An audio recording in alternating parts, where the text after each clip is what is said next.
کی تو ساتھ نفس لوامہ کی بھی قسم کی۔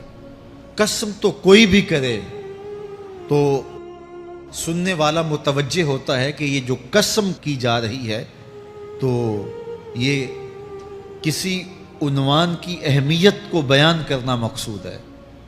تو پھر قسم اگر رب کرے تو پھر سمجھنے کے لیے کافی ہے کہ وہ کتنا اہم مضمون ہوگا جس پہ میرا رب ہو کے قسم کر رہا ہے۔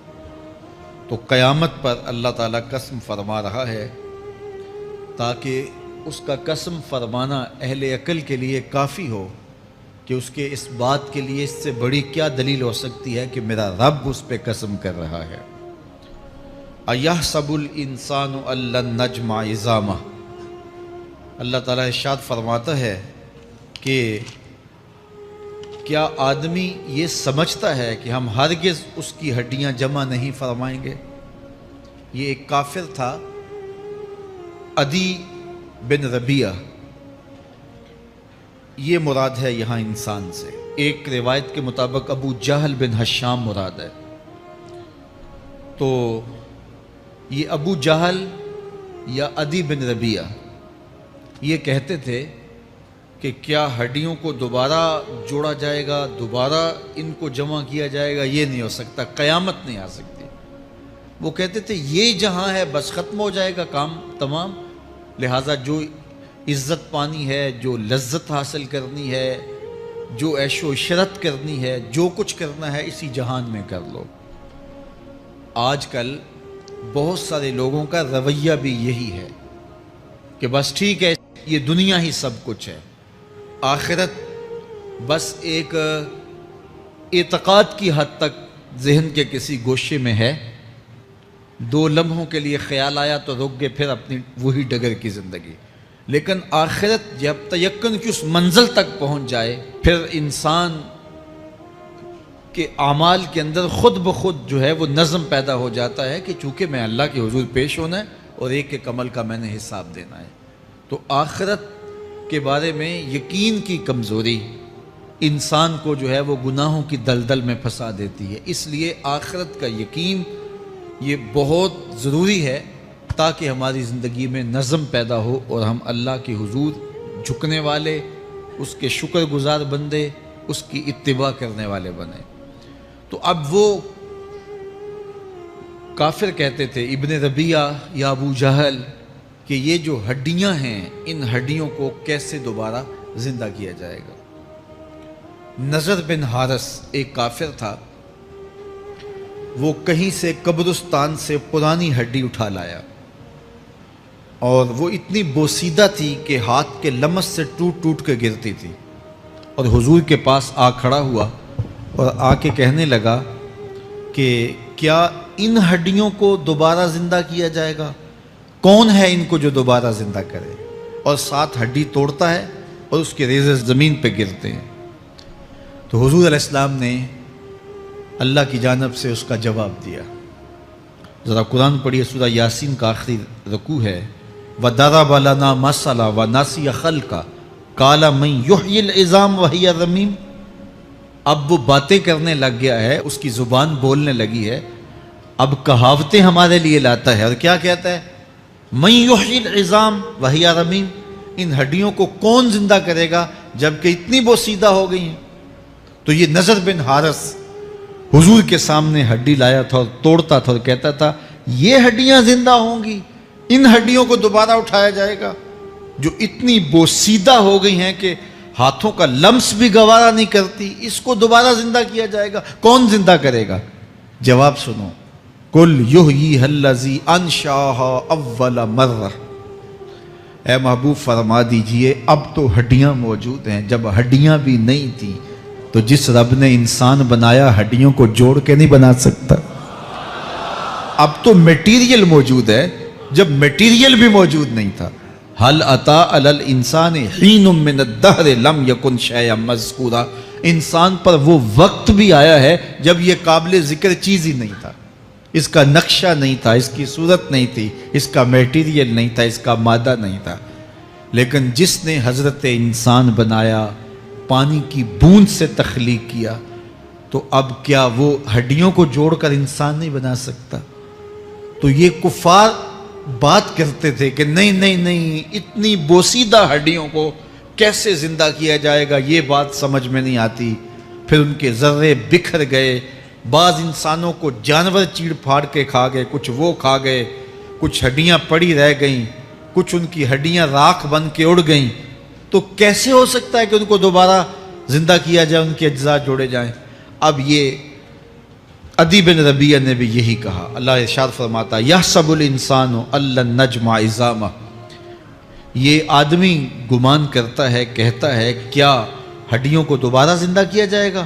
اللہ فرماتا ہے کیوں نہیں، ہم اس بات پہ قادر ہیں کہ اس کے انگلیوں کے پور پور کو دوبارہ کھڑا کر دیں، اور اس کے اجزاء جو بکھرے ہوئے ہیں ان کو ہم اکٹھا کر کے دوبارہ ان کو جوڑ دیں، ہمارے لیے کوئی مشکل نہیں ہے۔ لیکن یہ اس کا خیال ہے کہ ہڈیوں کو کیسے جوڑا جائے گا، لیکن سورہ یاسین میں جو دلیل دی اس پہ کس قدر جو ہے وہ اشش کرنے کو جی چاہتا ہے۔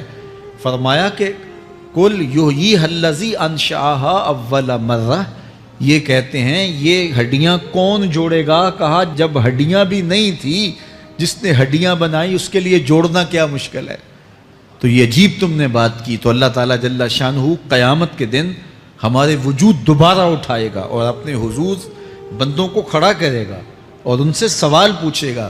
یہ نہیں ہے کہ جو مرضی کرتے گئے، ایک آدمی نے ظلم کیا، جبر کیا، زیادتیاں کی، لوگوں کا حق لوٹا، لوگوں کا مال غصب کیا، عزتیں پامال کی، اور اتنا مؤثر تھا کہ عدالتیں وہ خرید لیتا تھا، کچہریاں وہ خرید لیتا تھا، پولیس وہ خرید لیتا تھا، کوئی سے پوچھنے والا نہیں تھا، اس کی بات چلتی تھی، اس کا فون چلتا تھا، اس کا رکا چلتا تھا، عیش و عشرت کی زندگی گزاری اور مر گیا، ہزاروں کے حق غصب کر کے، ہزاروں کا مال ہڑپ کر کے، لوگوں کی آبروئیں لوٹ کے مر گیا اور قبر میں چلا گیا، بس قصہ ختم۔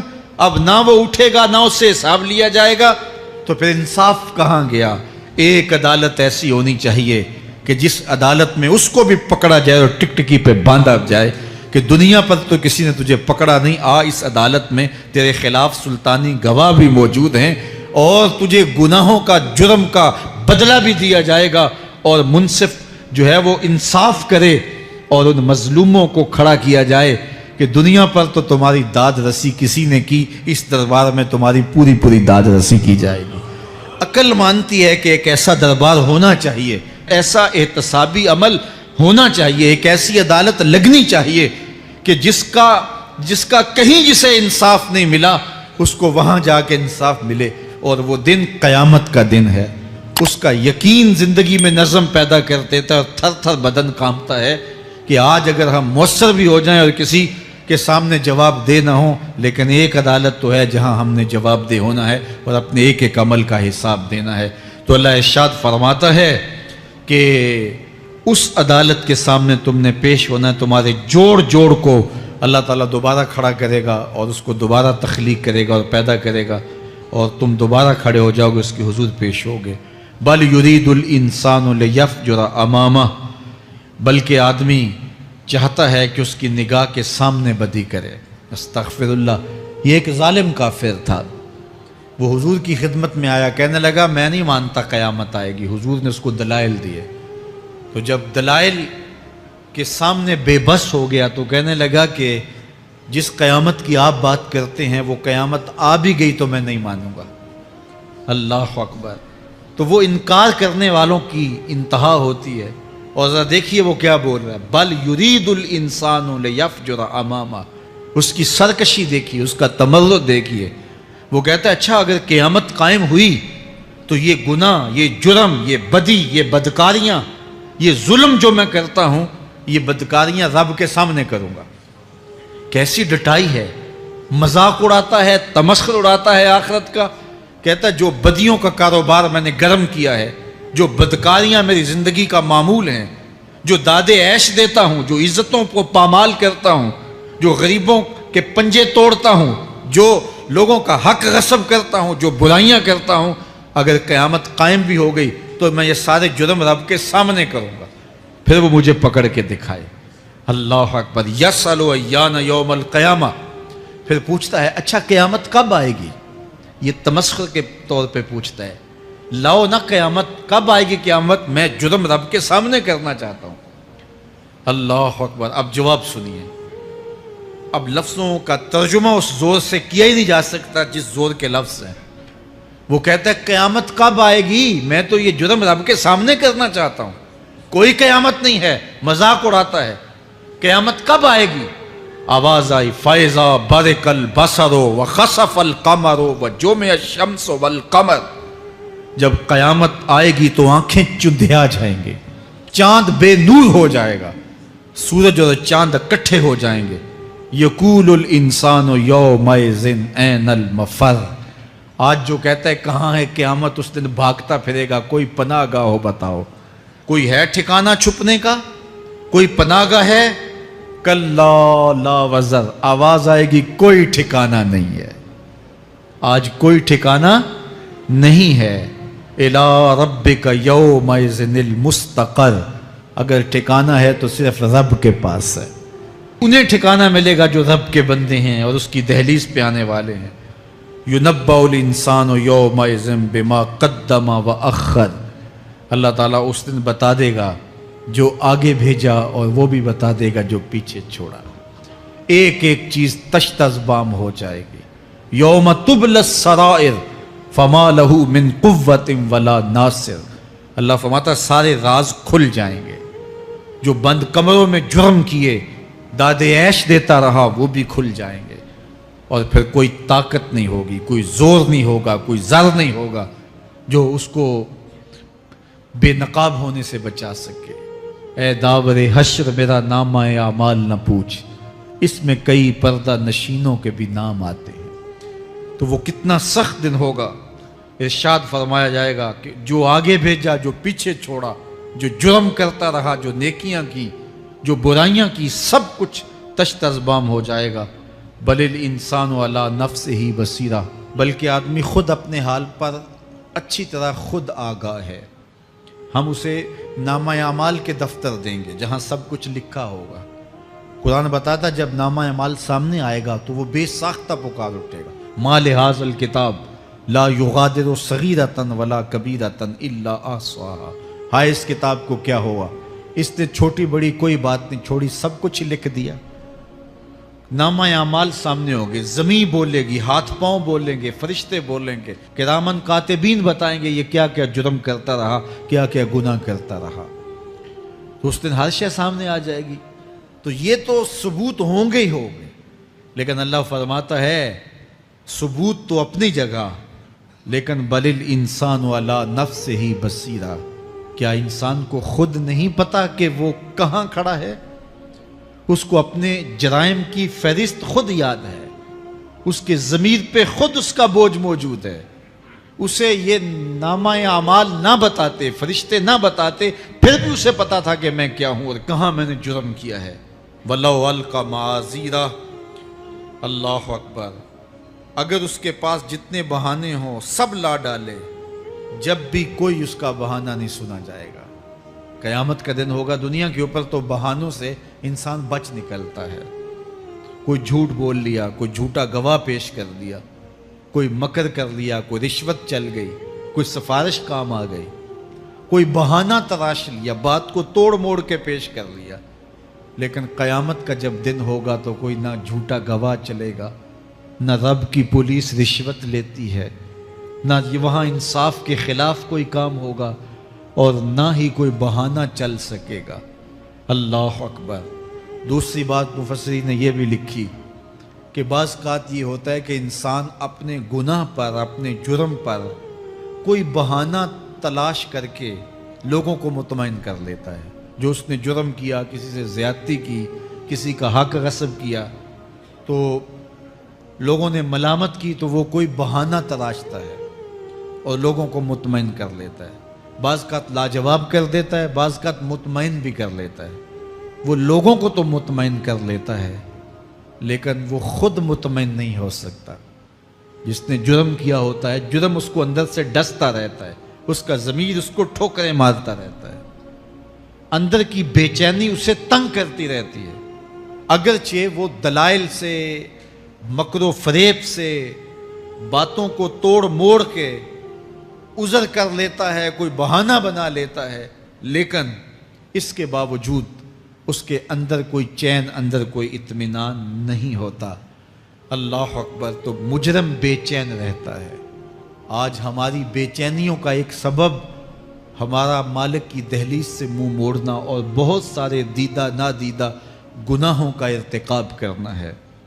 جب ہم سے سستیاں ہو جاتی ہیں، کوتاہیاں ہو جاتی ہیں، تو وہ گناہ ہمارا پیچھا نہیں چھوڑتے اور ہمیں بے چین اور مضطرب رکھتے ہیں۔ تو بعض اوقات جو ہے وہ ہم کہتے ہیں کہ پتہ نہیں بے چینی کیا ہے۔ بے چینی گناہوں کی ہے۔ گناہ طبیعت میں بے چینی پیدا کر دیتا ہے، سکون نہیں آنے دیتا۔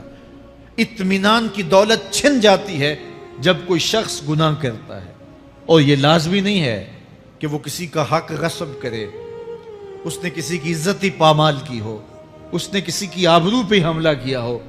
اگر نماز چھوڑی ہے تو بے چینی یہ بھی کم نہیں ہے، یہ رب کی نافرمانی ہے۔ اگر اس کی نظر بھٹکی ہے تو یہ بھی کم بے چینی نہیں دیتی۔ اگر اس کا خیال بہکا ہے، اس نے زبان سے کسی کو دکھ دیا ہے، اس نے کسی کے لیے سب و شتم کا انداز اختیار کیا ہے، گالی گلوچ کا رنگ اختیار کیا ہے، تو پھر کیا ہوا کہ یہ بے چینی اندر کو توڑتی رہتی ہے۔ انسان چلتا پھرتا ہے لیکن اسے طمانینت نہیں ملتی، اسے سکون نہیں ملتا۔ سکون کب ملے گا؟ سکون تب ملتا ہے جب کسی سے زیادتی کی ہو تو اس سے جا کے معافی مانگ لی جائے، اور اس لجاجت کے ساتھ معافی مانگی جائے کہ وہ مجبور ہو جائے معاف کرنے پہ، تو پھر اندر طمانینت اتر جاتی ہے۔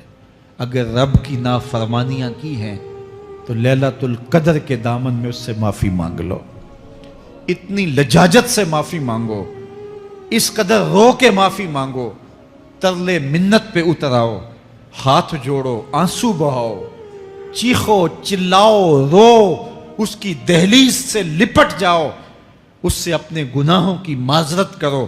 جب مالک نے معاف کر دیا، اندر کی ساری بے چینیاں مٹ جائیں گی، دل کو قرار مل جائے گا، دل کو تسکین نصیب ہوگی۔ تسکین اس کی دہلیز سے تمہیں ملے گی، یہ اندر سے پھوٹتی ہے، باہر سے نہیں آتی ہے۔ تسکین کے قافلے اندر ہی اترتے ہیں، اندر سے اس کے سوتے پھوٹتے ہیں، اس کے چشمے پھوٹتے ہیں۔ ہم باہر سے ڈھونڈتے ہیں، باہر سے تسکین نہیں ملتی، یہ اندر سے آئے گی۔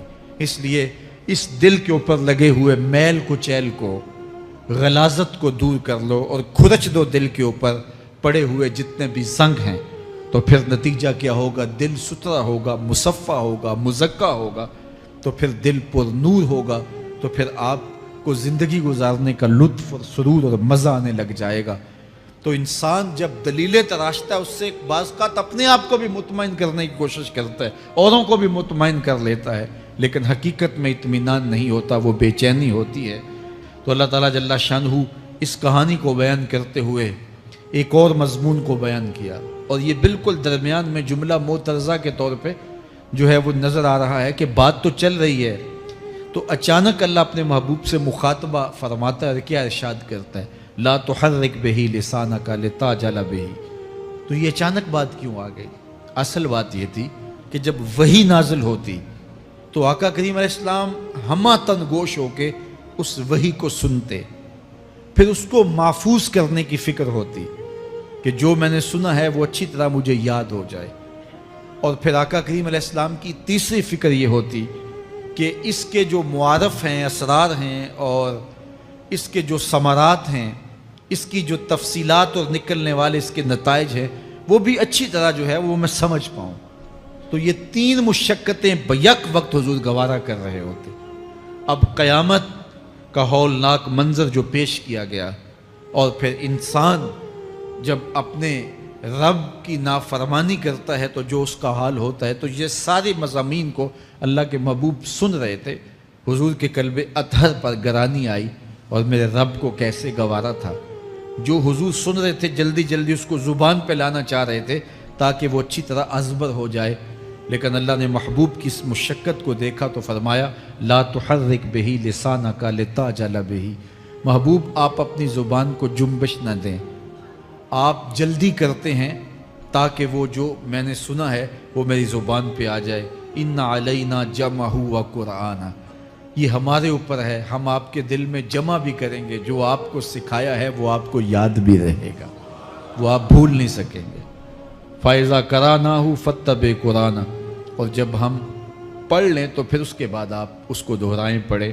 ثُمَّ إِنَّ عَلَيْنَا بَيَانَهُ، پھر اس کی تفصیل بھی ہمارے ذمہ ہے، اس کا بیان بھی ہمارے ذمہ ہے۔ اس سے وہ لوگ جو حجیت حدیث کا انکار کرتے ہیں اور پھر وہ کہتے ہیں کہ نہیں بس قرآن مجید کی آیات ہی ہیں، اس کے علاوہ اور کچھ نہیں ہے، وہ من اللہ نہیں ہے، تو یہاں غور کرنا ہے۔ ثم ان علینا بیانہ فرمایا گیا، پھر ہمارے اوپر ہے اس کا بیان جو آپ کو ہم القاء کریں۔ اور آقا کریم نے فرمایا، سنن نسائی کی روایت ہے، انما اوتیت القرآن ومثلہ معہ، مجھے قرآن دیا گیا اور قرآن جتنے اور علوم بھی میرے سینے میں رکھے گئے۔ تو صرف قرآن ہی نہیں اتارا گیا حضور کے سینے میں، حضور کے سینے میں بہت کچھ نازل کیا۔ حضور کا سینہ گنجینہ ہے اسرار و معانی کا، اور اللہ تعالیٰ جل شانہ نے اپنے محبوب کو بہت کچھ عطا کیا۔ یہ بیان کرنے کے بعد فرمایا، کلا بل تحبون العاجلہ وتذرون الآخرہ۔ اللہ اکبر، کوئی نہیں بلکہ یہ جو تم لوگ ہو اے کافرو، تم اس چیز کو پسند کرتے ہو جو بالکل نقد ہے، جو جلد ملنے والی ہے۔ دنیا کا سودا نقد ہے، دنیا کے نفع نقد ہیں، دنیا کی لذات نقد ہیں۔ شیطان کہتا ہے اب چوری کرو اب مال آئے گا، اب زنا کرو اب لذت ملے گی، اب ڈاکہ کرو اب امیر ہو جاؤ گے۔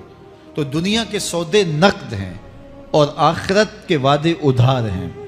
تو ارشاد فرمایا، بل تحبون العاجلہ، تم دنیا کی جو عاجل چیزیں ہیں، جو بالکل نقد سودے ہیں، تم ان کے پیچھے پڑتے ہو، وتذرون الآخرہ، اور آخرت کو چھوڑتے ہو۔ دوسرے مقام پہ ارشاد فرمایا سورہ الاعلیٰ میں، بل تؤثرون الحیات الدنیا والآخرۃ خیر وابقیٰ، تم دنیا کی جیتی زندگی کو ترجیح دیتے ہو، حالانکہ آخرت بہتر بھی ہے اور دائمی بھی۔ میں آپ کی توجہ چاہوں گا، آخرت بہتر بھی ہے اور دائمی بھی، لیکن تمہاری ترجیح یہ دنیا ہے جس کی آخرت کے مقابلے میں کوئی حیثیت ہی نہیں ہے۔ حضور نے ارشاد فرمایا، اگر کسی کو جنت میں ایک کوڑا رکھنے کی جگہ مل جائے، ایک ڈنڈا رکھنے کی جگہ مل جائے، دنیا و ما فیہا کی دولتوں سے وہ زیادہ قیمتی ہے۔ 7 براعظموں پہ پھیلی ہوئی کائنات، سمندروں کی تہوں میں قیمتی موتی، پہاڑوں کے دامن میں قیمتی معدنیات، مالیاتی اداروں کے پاس سرمائے، لوگوں کے پاس دولت کے انبار، یہ سارے اکٹھے کر لیے جائیں اور ان کی قیمت لگائی جائے، اور جنت میں ایک ڈنڈا رکھنے کی جگہ، ایک عصا رکھنے کی جگہ، ایک کوڑا رکھنے کی جگہ، وہ جگہ پھر بھی زیادہ قیمتی ہے۔ پراپرٹی ویلیو ہوتی ہے نا، وہ کہتے ہیں کہ دور دراز دیہات سے 10 ایکڑ فروخت کریں تو یہاں ہمارے بائی پاس پہ اگر لیں تو 1 کنال جگہ آئے گی، 10 ایکڑ فروخت کر کے یہاں 1 کنال ملے گی۔ اور اگر آپ مزید اس کو فروخت کر کے مزید جو ہے وہ کسی مہنگے علاقے میں چلے جائیں تو ہو سکتا ہے 2 مرلے اس 10 ایکڑ کے مقابلے میں آئیں۔ تو اس طرح مختلف جگہوں کی پراپرٹی ویلیو ہوتی ہے۔ اللہ کے محبوب جنت کی پراپرٹی ویلیو بتا رہے ہیں۔ 7 براعظموں پہ پھیلی ہوئی کائنات کو ایک پلڑے میں رکھیں، پوری دنیا کے اندر جو سرمائے ہیں، جو ماضی میں سرمائے لوگوں نے خرچ کر لیے، جو حال میں موجود ہیں، جو آنے والے ادوار میں لوگوں کے پاس آئیں گے، قارون کا خزانہ اور سرمائے سارے اکٹھے کر کے ایک پلڑے میں رکھ دیں، جنت میں ایک عصا رکھنے کی جگہ پھر بھی زیادہ قیمتی ہے۔ تو پھر دنیا کی آخرت کے مقابلے میں قیمت کیا ہوئی؟ دنیا کی جنت کے مقابلے میں ویلیو کیا ہوئی؟ اور جنت میں سب سے کم جگہ کس کو ملے گی؟ جو سب سے آخر میں جائے گا۔ ظاہر ہے سب سے کم جگہ اسی کے پاس ہوگی جو سب سے آخر میں جہنم کے دھکے کھا کھا کے، رگڑے سہ سہ کے پھر آخر میں جنت میں جائے گا۔ سب سے تھوڑی جگہ اس کے پاس ہوگی۔ حدیث پاک میں آتا ہے، بخاری میں آتا ہے، حضور نے ارشاد فرمایا کہ جب جہنم سے آخری جہنمی نکالا جائے گا تو اللہ تعالیٰ اسے پوچھے گا بتا تیری کوئی آرزو، تو وہ کہے گا مالک یہ آرزو ہے، یہ آرزو ہے، مختلف آرزویں بتائے گا۔ اللہ فرمائے گا لکا ما تمنیتا، جو تو نے آرزو کی جا جا تجھے میں نے عطا کر دی، اب جنت میں چلا جا۔ تو اس کی تو توقع یہ ہوگی کہ سایہ دیوار جنت میں جگہ مل جائے تو غنیمت ہے، اور اگر جنت کے اندر جاؤں تو کوئی جھونپڑا مل جائے 2 مرلے کا تو وہ بھی کافی ہے۔ لیکن اللہ اسے کتنی جگہ دے گا؟ اللہ فرمائے گا جا جنت میں، تیرے لیے جنت میں دنیا سے 10 گنا جگہ ہے۔ 7 بر اعظموں کو 10 سے ضرب دے تو کہا کہ دنیا سے 10 گنا جگہ تیرے لیے۔ اس کو یقین ہی نہیں آئے گا، وہ کہے گا اتسخر وانت الملک، میرے رب تو بادشاہ ہو کے مجھ سے مذاق کر رہا ہے؟ اللہ فرمائے گا نہیں، تیرے لیے 10 گنا جگہ ہے، اور اس کے لیے 10 گنا جگہ ہوگی جو سب سے آخر میں جنت میں جائے گا۔ میں آپ کی توجہ چاہوں گا، جو آخری جنتی ہے اس کے پاس کتنی جگہ ہوگی، کتنی پراپرٹی ہوگی؟ آج تو 2 10 20 50 مربع کسی کے پاس ہوں تو وہ اتراتا ہوا چلتا ہے کہ میں اتنا بڑا ذمہ دار ہوں۔ جنت میں آخری جنتی کی جگہ کتنی ہوگی؟ دنیا سے 10 گنا جگہ۔ تو داتا گنج بخش علی حجویری کی جاگیروں کا عالم کیا ہوگا؟ بابا فرید الدین گنج شکر کی جاگیروں کا عالم کیا ہوگا؟ پھر اصحاب رسول کی جاگیروں کا عالم کیا ہوگا؟ قیمتی کتنی جگہ کہ ایک ڈنڈا رکھنے کی جگہ مل جائے، دنیا و ما فیہا سے وہ قیمتی، اور وہ قیمتی جگہ دنیا سے 10 گنا جگہ اس کو دی جائے گی جو سب سے آخر میں جائے گا۔ تو مجھے بتائیے اس سے بڑا بے وقوف کوئی ہے جو آخرت کو برباد کر کے دنیا کا سودا کرتا ہے؟ بل تؤثرون الحیات الدنیا والآخرۃ خیر وابقی، کہا آخرت بہتر بھی ہے اور دائمی بھی ہے، نہ ختم ہونے والی زندگی ہے۔ تو یہاں بھی ارشاد فرمایا کلا بل تحبون العاجلہ وتذرون الآخرہ، تم نقد کے پیچھے دوڑتے ہو، آخرت جو ادھار ہے اس کی پرواہ نہیں کرتے ہو۔ یہ نقد تمہیں مل بھی جائے، پہلی تو بات ہے ملتی نہیں ہے، دنیا تمہارے آگے بھاگتی ہے اور تم پیچھے بھاگ رہے ہو۔ کچھ حصہ تمہیں مل بھی گیا تو وہ کتنے سالوں کے لیے؟ 60 سال 70 سال، یہ تو بڑی لمبی زندگی ہے۔ ہمارے ہاں 45 سال ایوریج نکالی گئی ہے۔ 60 سال بھی کوئی جی لے، 70 سال بھی کوئی جی لے، کیا حیثیت ہے آخرت کے مقابلے میں؟ آخرت کا ایک دن یوم حشر قرآن بتاتا ہے 50,000 سال کا ہوگا۔ 50 سال کا نہیں، 100 سال کا نہیں، 50,000 سال کا ایک دن۔ پھر اس کے بعد نہ ختم ہونے والی زندگی، مینڈے کی شکل میں موت کو بھی ذبح کر دیا جائے گا، موت کو بھی موت آ گئی، اب موت نہیں ہے، نہ ختم ہونے والی زندگی۔ اور جو جنت میں چلا گیا سب سے آخر میں جانے والے کی یہ جائیدادیں۔ تو اصل زندگی تو آخرت کی زندگی ہے۔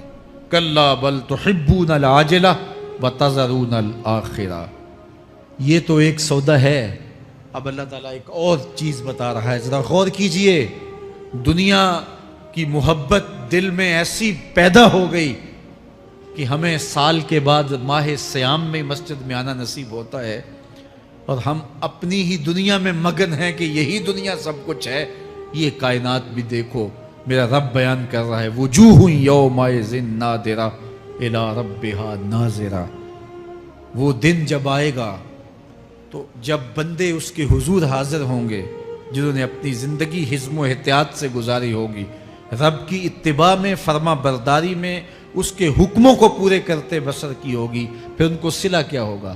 اللہ فرمایا کچھ چہرے ہوں گے جو تر و تازہ ہوں گے، کھل کے گلاب ہو جائیں گے، چہرے منور اور تابہ ہوں گے۔ یہ اتنے کھلے کیوں ہوں گے؟ چہرے گلاب کیوں ہوں گے؟ الی ربہا ناظرہ، اس لیے کہ رب کا دیدار نصیب ہوگا۔ رب کا دیدار نصیب ہوگا تو چہرے کھل جائیں گے اور چہرے شگفتہ ہو جائیں گے، چہرے تر و تازہ ہو جائیں گے۔ یار کوئی پرانا دوست مل جائے اور آپ سخت صدمے کے ماحول میں ہوں تو اچانک اسے دیکھ لیں تو آپ کا چہرہ کھل جاتا ہے اور آپ کا چہرہ گلاب بن جاتا ہے، تو پھر کیا منظر ہوگا؟ دنیا کے تھکے ہوئے لوگ